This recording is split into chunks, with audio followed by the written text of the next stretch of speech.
ஒரு மனிதனுடைய ஆரம்ப நிலை அப்படின்னு பார்த்தீங்கன்னா கழிவுகள் தான். அவன் சாதாரண ஒரு விந்து துளியாக இருந்தான். அந்த விந்து துளியிலேருந்து ஒரு மனிதன் வந்துட்டு உருவாகுறான். அப்போ அடிப்படை எங்கே இருக்குதுன்னு சொன்னால் அந்த விந்து துளியில் தான் இருக்குது. அந்த விந்து அப்படிங்கிறது என்னன்னு சொன்னால் கழிவுகள். மனிதனுடைய கழிவுகள் தான் அந்த விந்து. அந்த விந்தணுக்கள் என்னென்னா அந்த பெண்களுடைய சினைமுட்டையும் இந்த விந்தணுக்களும் ஒன்றிணைஞ்சு அதுவும் கழிவு தான். 2 இணைஞ்சு என்ன ஆகுதுன்னு சொன்னால் அவன் மனிதனாக உருவாக்கப்படுறான். அந்த பெண்களுடைய சினைமுட்டை என்ன ஆகும்னு சொன்னால் அது நமக்கு வந்து என்னென்னா அதுவும் கழிவு தான். அது என்னென்னா பெண்களுக்கு மாதத்துக்காக போயிடுது. ஆண்களுக்கு என்னென்னு சொன்னால் அந்த விந்தணுக்களும் அப்படிங்கிறதும் கழிவுகள் தான். எப்படி கழிவுகள் அப்படின்னா, ஒருத்தர் வந்து அதிகமாக தண்ணி குடிச்சிடுறாரு.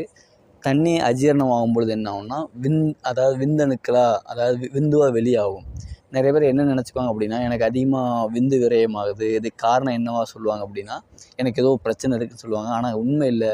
உங்களுடைய உணவு செரிமானம் ஆகலை அப்படின்னு சொன்னால் என்ன ஆகும்னா அது விந்துக்களாக வெளியாகும், அந்த கழிவுகளாக வெளியாகும். சில நபர்களுக்கு மலச்சிக்கலாகும், சில நபர்களுக்கு யூரின் போயிட்டே இருக்கும், சில நபர்களுக்கு இந்த மாதிரி வெளியாகும். அப்போனா உங்களோட உணவு கட்டுப்பாடு அப்படிங்கிறத நீங்கள் சரி செஞ்சிங்கன்னா அதிலேருந்து வெளியே வந்துடலாம்.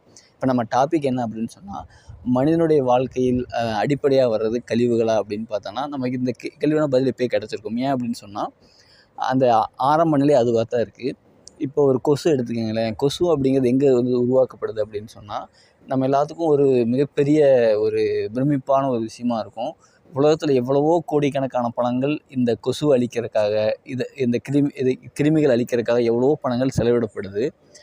இப்போ ஏன் இந்த பூச்சி வகைகளை நம்மளால் அழிக்க முடியல அப்படின்னு நம்ம பார்த்தோம்னா, இப்போ இது எப்படி உருவாக்கப்படுது? ஒரு மாம்பழம் இருக்குதுன்னு வச்சுக்கோங்களேன். மாம்பழத்தில் ஒரு வண்டு இருக்குது. அந்த வண்டு எப்படி உருவாக்கப்படுது அப்படின்னு சொன்னால், அந்த மாம்பழத்தில் ஒரு மணம் இருக்கும். அந்த மணம் காற்றில் போய் இணையும் பொழுது அந்த காற்றில் உருவாக்கப்படக்கூடிய அந்த வண்டு தான் என்னன்னு சொன்னால் அந்த பழங்களை நோக்கி மொச்சிட்டே இருக்கும். அதுக்குள்ளே உருவாகக்கூடிய அந்த உள்ளுக்குள்ளே இருக்க வண்டுவாக இருந்தாலும் என்னென்னா அந்த மணத்தில் உருவாக்கப்பட்டது தான்.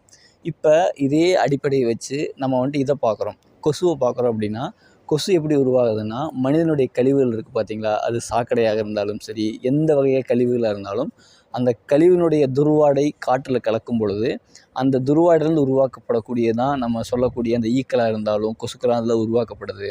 அடிப்படை என்னவாக இருக்குன்னு சொன்னால் அந்த கழிவு, அந்த கொசு அதுலேருந்து உருவாக்கப்பட்டுச்சு. இப்போ நம்ம என்ன நினச்சிக்கோம் அப்படின்னா, அந்த கொசு போகிறக்காக மருந்து அடிக்கலான்னு சொல்லி மருந்து அடிப்போம். ஏற்கனவே அந்த கழிவுலேருந்து தான் உருவாச்சு.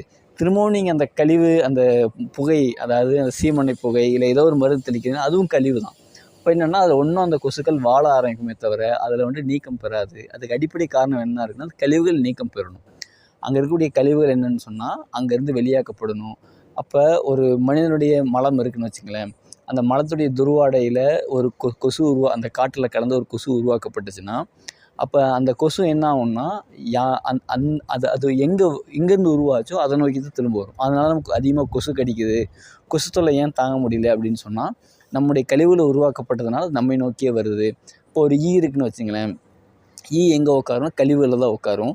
ஏன் நம்ம வைத்த ஒரு உணவுப் பொருள் பக்கம் அந்த ஈ வருது அப்படின்னு சொன்னால், அந்த உணவுகளை நம்ம என்ன பண்ணி எருக்களை கலந்துருப்போம். அதாவது என்ன மீன்ஸ் அப்படின்னா, நம்ம விவசாயம் செய்யும் பொழுது அது எருக்கள் செலுத்தி அதுக்கு என்ன பண்ணால் நம்ம அக்ரிகல்ச்சர் அப்படி தான் நம்ம ஃபண்டமெண்டலாக இருக்கனால அப்படி நம்ம பண்ணியிருப்போம். அதாவது ரசாயன மருந்துகள் தெளித்ததன் காரணமாக என்னென்னா அந்த கழிவுகள் அதில் இருக்கனால அது எங்கேருந்து எந்த துர்வாடையில் உருவாக்கப்படுச்சோ அதை நோக்கி அந்த ஈ வந்து மொக்கிது. ஒரே நல்ல உணவாக இருந்துச்சுன்னா கண்டிப்பாக அதில் ஈ மொக்காது. இதெல்லாம் நமக்கு என்ன தெரியுது அப்படின்னு சொன்னால், ஒரு அடிப்படையாக என்ன அப்படின்னா நமக்கு கழிவுகள் தான் அடிப்படையாக இருக்குது. என்ன அடிப்படை கழிவுகள் அப்படின்னு சொன்னால், ஒரு மனிதனோட உடம்புல வந்து கழிவுகள் இருக்குது. அந்த கழிவுகள் தான் நோய்க்கு காரணமாக இருக்குது. அதே சமயம் அந்த கழிவுகள்லாம் என்னென்னு சொன்னால் அந்த மனிதனுக்கு என்னென்னா நோய் எதிர்ப்பு சக்தியை உருவாக்குது. இப்போ உடம்புல வந்து நிறைய கழிவுகள் இருக்குதுன்னு வச்சுங்களேன், அதை நோக்கி நோய் எதிர்ப்பு சக்தி உருவாக்கப்படும் பொழுது என்ன ஆகும்னா உடம்பு தூய்மை பெறுது. இப்போ ஒரு மருந்து கொடுக்குறாங்க, அந்த மருந்து நோய்க்கு என்ன ஆகுதுன்னு சொன்னால் அந்த நோய் எதிர்ப்பு சக்தி வந்துட்டு போராடுது. இப்போ ஒருத்தருக்கு வந்து உடம்புல ஒரு உணவுப் பொருள் சாப்பிட்டு என்னாச்சுன்னா அந்த கழிவாக தேங்கிருச்சு. இப்போ என்ன பண்ணணும் அப்படின்னா அதை சரி செய்யணும் அப்படின்னா நம்ம மருந்தை தராங்களா இல்லைங்களா, அந்த மருந்தில் என்ன இருக்கும் அப்படின்னா அதே உணவுப் பொருள் தான் இருக்கும். ஆனால் அதில் என்னென்னா வீரியம் இருக்கும், ஆனால் பொருள் இருக்காது. இப்போ நம்ம ஒரு உணவு சாப்பிட்றோம் அப்படின்னா அது அதிகமான பொருள் இருக்குது. அந்த அதிகமான பொருள் நம்ம உடம்புல கழிவாக தேங்கியிருக்கு. இப்போ ஒரு மருந்தாக கொடுக்குறாங்கன்னு வச்சுங்களேன், அதில் வந்துட்டு அந்த எசன்ஸ் தான் இருக்குமே தவிர அதில் எந்த ஒரு பொருளும் இருக்காது.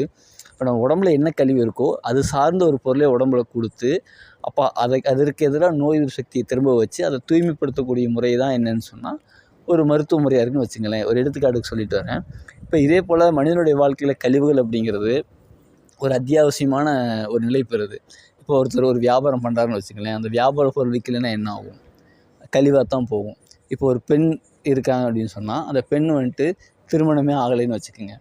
அப்போ என்னென்னா, அந்த பெண்ணை என்ன சொல்லுவாங்க அப்படின்னா, வீட்டில் வந்துட்டு ஒரு கழிவு பொருளை தான் பார்ப்பாங்க. என்னடா இது இன்னும் திருமணம் ஆகாமல் இருக்கு. ஒரு பையன் படித்து முடிச்சுட்டான், அவனுக்கு வந்துட்டு ஜாப் கிடைக்காம இருக்குது. அப்போ அவனை என்ன நினைப்பாங்க அப்படின்னா, என்னடா இன்னும் தேங்கி இருக்கானே, கழிவாக இருக்கானேன்னு நினைப்பாங்க. அதேபோல் வாழ்க்கையில் ஒவ்வொரு விஷயங்களும் நம்ம நிறைய விஷயங்கள் படிச்சிருப்போம், சொல்லாமல் நம்மளே வச்சுட்டோம்னா நம்ம அந்த கழிவுகளை தேக்கி வச்சுருவோம். அப்போ இதே போல் ஒரு மனிதனுடைய வாழ்க்கையில் கழிவு அப்படிங்கிறது மிக முக்கிய பங்காற்றுது. இதை நம்ம மனதளவில் பார்த்தோம் அப்படின்னு சொன்னால், நம்ம மனதில் எவ்வளவோ கழிவுகள் இருக்குது. அந்த கழிவுகள்லாம் எப்படி வெளியேறும் அப்படின்னு சொன்னால், நமக்குள்ளே எப்போ நல்ல விஷயங்கள் வருதோ அப்போ இந்த கழிவுகள் வெளியேறும். ஆனால் நம்ம என்ன நினச்சிட்டோம் அப்படின்னு சொன்னால், கழிவுகள் அப்படிங்கிறது நமக்கு தேவையில்லைன்னு நினச்சிட்டோம். அந்த கழிவுகள் அப்படிங்கிறது மிக முக்கிய பங்காற்றுது அப்படிங்கும் பொழுது, நம்ம என்ன பண்ணணும்னு சொன்னால், அந்த அந்த கழிவுகள் அந்த உருவாக்கக்கூடிய முறையில் நம்ம என்ன தவறு செய்கிறோம் அப்படின்னு சொன்னால், நம்ம அந்த கழிவுகளை இப்போ ஒருத்தருக்கு வந்துட்டு அதிகமாக மலச்சிக்கல் இருக்குன்னு வச்சுக்கோங்களேன், நம்ம என்ன பண்ணோம் அப்படின்னா, அந்த மலத்தை ஃபுல்லாக வெளியே தள்ளணும் அப்படிங்கிறதுக்காக ஒரு மருந்து தருவோம். மருந்து மீன்ஸ் என்னன்னா, நம்ம செயற்கையாகவே ஏதோ ஒன்று பண்ணி அதை வெளியே தள்ளணும்னு நினைப்போம். ஆனால் அப்படி பண்ணக்கூடாது. அது இயற்கையாகவே அது செமிக்கப்பட்டு என்ன ஆகும்னு சொன்னால், வெளியே போகணும். இப்போ உங்களுக்கு ரொம்ப சந்தேகம் வரலாம். கழிவுகள் ஏன் நல்லதுன்னு நினைக்கிறோம் அப்படின்னு சொன்னால், இப்போ நம்மளோட விந்தணுக்கள் இருக்கும். ஆண்களுடைய விந்தணுக்கள், பெண்களுடைய சினை முட்டை எதில் உருவாக்கப்படுதுன்னா, நம்முடைய சிறுநீர்லேருந்து உருவாக்கப்படுது. 13 ஆண்டுகள் அதிலேருந்து உருவாக்கப்படுதுங்கும் பொழுது, இப்போ அதில் நமக்கு என்ன ஆகுதுன்னா, ஒரு இனமே உருவாக்கப்படுது. அப்போ நம்ம உடம்புல ஒரு கழிவு இருக்குன்னு சொன்னால், அது நமக்கு நல்லது தான்.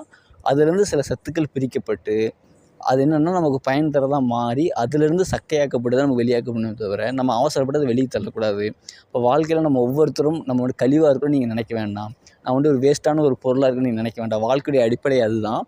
அது எதுக்கு அது கொடுக்கப்பட்டிருக்குன்னா, அதுலேருந்து ஒரு நோக்கம் இருக்குது. அந்த நோக்கம் நிறைவேறினதுக்கப்புறம் என்னென்னா, அது மாறிடும்.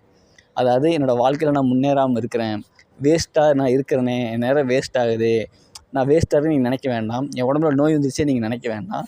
அதோடைய நோக்கம் நிறைவேறும் வரை அதை பொறுமையாக இருங்க. அதோட நோக்கம் எப்போ நிறைவேறுதோ அப்போ என்ன ஆகும்னு சொன்னால், அது நம்மளை விட்டு போயிடும்.